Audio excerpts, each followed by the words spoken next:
News going live in 3, 2.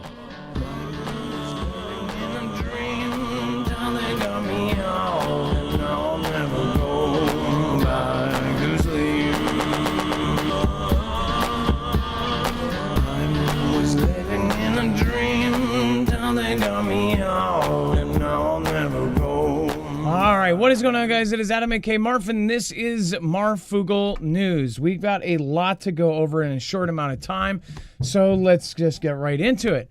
Of course, we have the Starlink system going down worldwide. This is actually quite wild. One of our mod actually has this system and said that it indeed went down. Hers has come back up, and of course, this is something that is pretty insane because it is a worldwide system. Wherever it actually went wrong in this actual system, that's not. They're gonna say it's one thing or another. But was this sabotage? Was this something that? Either way, it's a failure that it is on a scale. Like if we end up going and shifting towards satellite internet, the entire thing goes down. So again, they said since just after 3:30 p.m. Eastern, so about 12:30 noon today Pacific time, on Thursday, Starlink users have reported that they can't connect to SpaceX's satellite internet service.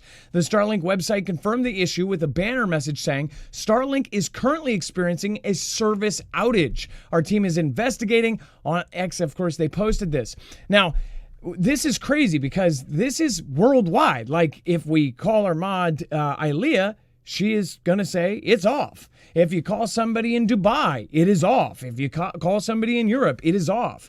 Like we've covered some of the big outages, like when YouTube went down, worldwide instead of just a regional thing. Even then, I think that there were, spots of YouTube that were up still. It's quite crazy to think of that. But with this, as a couple explained in their comments, is like if there's a problem with a upload to the main thing before it goes out to everything, that it would not come down to earth and you wouldn't get any kind of service, no matter how many satellites you have. So this is pretty crazy. It is not the first widespread outage for the network. They have been rare, and this appears to be the first one in 2025. It's unclear how it affects other services that rely on Starlink. Now, I think it's kind of crazy that we are shifting everything towards, basically wireless and satellite and, Wi-Fi and 5G and all of these systems. And I understand that these are the best systems now. But again, we should have a backup, especially when you're talking about times of war and strife where almost every country on our adversary list is looking to knock out our power or at least planning for it. It's probably something to think about. Now, before we move on, remember, we are independent. If you guys want to check out one of our best affiliates, I would highly recommend going and getting yourself an EMP Shield. This is a device that will protect you not only against EMP, but also against a CME, a coronal mass ejection from the sun. So a natural event or an adversarial attack on us, or even a small, a backpack EMP. This will protect your devices. It will ground the signal in less than 500 trillionths of a second before it's able to fry your internet, your cars, your trucks, your motorcycles, your generators. This is actually used by agencies like DHS, DOD, the Air Force, the FBI. Again, this is a great machine to put on because this is the surge protector on crack. This thing will protect your car and allow you to get home to your family or get out to bug out. Go to marfoogle.com/EMP. And again, that is going to get you not only $50 off, but it will also help our channel at the same time. All right, let's get into it, and let's bring in my co/internet brother, Dex James. What is going on, and how are you doing today? Well, hello, Adam, and hello, Foogle fam. I'm doing just fine. And a quick shout out to Mad Max for a double super. It says Marf in his Fallout jumpsuit deserves a super chat.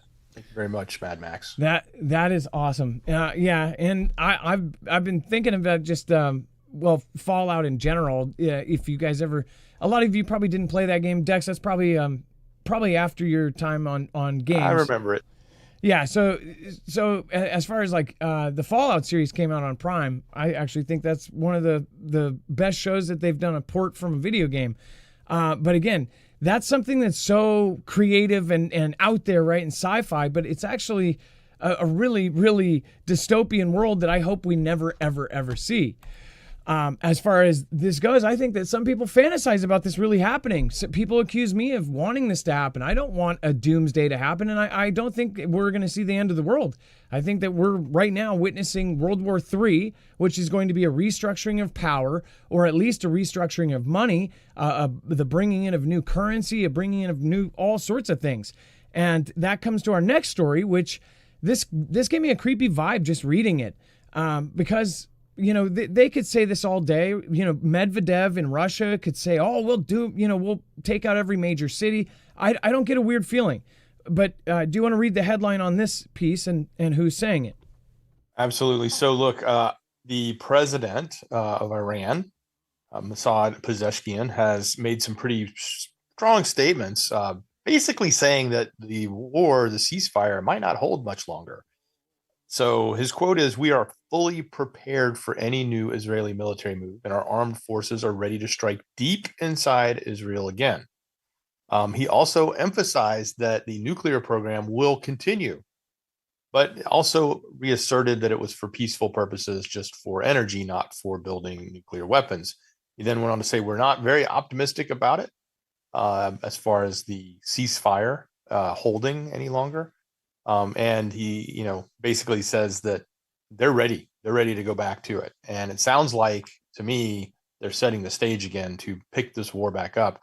This is hot off the heels of, Israel putting out their threat saying, well, we don't think that their nuclear program was destroyed enough, and they're starting to recover it. And if they recover it and start building on it, then we're going to strike them. So they're both now going tit for tat with the words, which are just an inch away from turning into actual combat.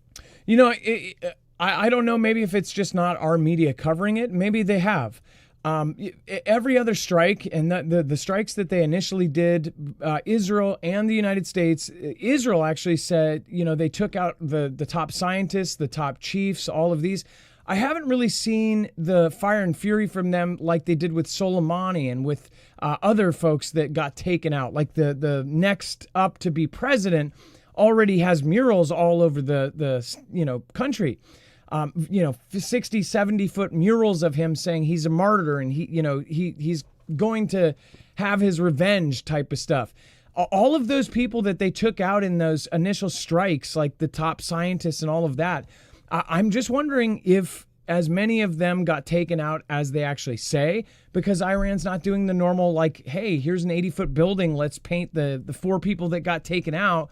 And, it's their whole war rhetoric thing. So I'm just surprised or maybe they're just running out of mural room because they already have 3. And I don't know, the group photo on the sides of buildings of all the people that U.S. and Israel have taken out. I don't know. And then we have U.S. are building these container vaults. And that is, again, kind of what brought me to the whole Fallout theme here. And it really is kind of crazy. They are building these container vaults to deploy U.S. nuclear bombs to remote bases.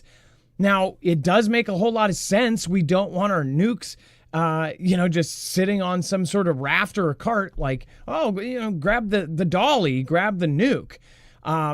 You don't want an adversary or an enemy in a remote area to do some sort of special operation, go in and take a nuke. Especially when you're in areas where the whole thing is you don't want that enemy to have a nuke. Which also makes me question, like, how close are they going to get, or where are they going to put these things where they need these? Usually, Dex, I mean, we already have nukes in a lot of the bases. They're saying remote bases, which is kind of freaky, but again, they're usually in the middle of an entire base, and they're put aside. They're not, if they're outside of our country, they're not even on the plane. They're separately held, and then there's a whole process to even get them on the plane. Well, yeah, and that's the NATO stuff, and only the specific types that go onto those air launched bombers. But they're talking about these containers being part of the transportation, the secure transportation. They even show a picture of a trucker hauling one of these containers, and they show the containers loading up with a toy version of the container with missiles in it. And the pictures here in the article. So you can kind of get the idea that they're looking at not having more opened area or strap covered, transportation of these devices, and then maybe even the storage of them at a facility, having it be more secured than if the facility doesn't actually have pre-built security for storing this type of equipment. But it just makes me think we've seen everything put into containers, missiles to drones to potentially even troops, and now they're talking about nukes.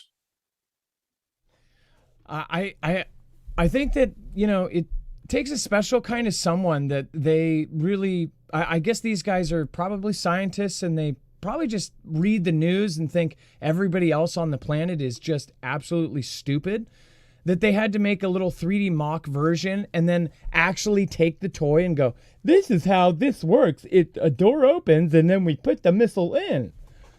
Like, did they actually need this demonstration, or did they have a class of kindergartners there as well? It's just funny because half of our reporters really do sound like they're kind of, I don't know, halfway baked. But yeah, what do you guys think? Let me know in the comments down below. We're about to cover a whole lot more over on our next show over on Marfoogle TV. In fact, if you want to see that, of course, there's a lot of updates to go over. Of course, we lost Hulk Hogan. A lot of folks, talked about yesterday and the day before Jamal Warner from The Crosby Show. You had, of course, Ozzy Osbourne.